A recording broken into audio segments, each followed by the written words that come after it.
They called him a failure, though he lived in a mansion worth more than most cities. Tutors came and went, their briefcases snapping shut in frustration, their polished shoes clicking out of the house like echoes of disappointment. Every report card was a battlefield stained in red marks. Every exam another reminder that all the money in the world couldn't buy his mind. But then, someone unexpected walked through the door. The boy was named Adrian, only son of a billionaire, heir to an empire of glass towers and glittering brands. His father, a man whose voice commanded entire boardrooms, could not command his own child to pass a test. His mother had grown weary of the shame whispered in high society circles. By the time Adrian turned 16, failure had become his shadow. It was on one such morning, after yet another failed exam, that the new maid arrived. Her name was Ruth. She was a quiet woman, her skin dark as polished mahogany, her hands rough with years of scrubbing other people's wealth. The family hardly noticed her at first. To them, she was just another servant, invisible, replaceable. But Adrian noticed her. One evening, as he sat in the grand library surrounded by books he couldn't bear to open, Ruth entered with her cleaning cloth. She watched him struggle with a page of equations, his face pressed into his palms. She hesitated, then said softly, "You're not failing because you're stupid. You're failing because nobody ever taught you how to see." Adrian frowned. See what?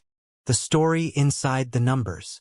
That night, she showed him something no tutor ever had. Fractions became slices of bread.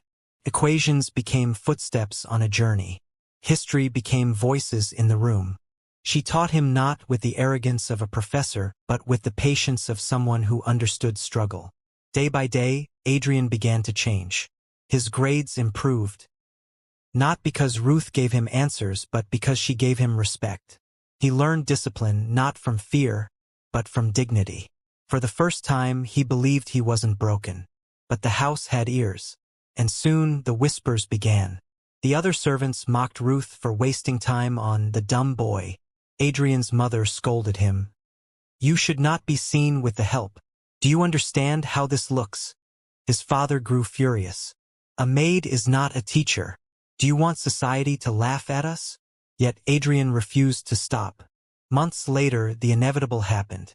His father called a family dinner, grand and cold. At the head of the table, he placed Adrian's latest exam results. Straight A's. For the first time in his life, Adrian had passed everything. The family gasped. "Which tutor did this?" his father demanded. Adrian stood, his voice steady.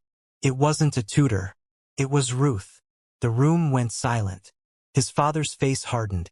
His mother's cheeks flushed with shame. The in-laws sneered. A maid teaching the heir? Unthinkable. Disrespectful.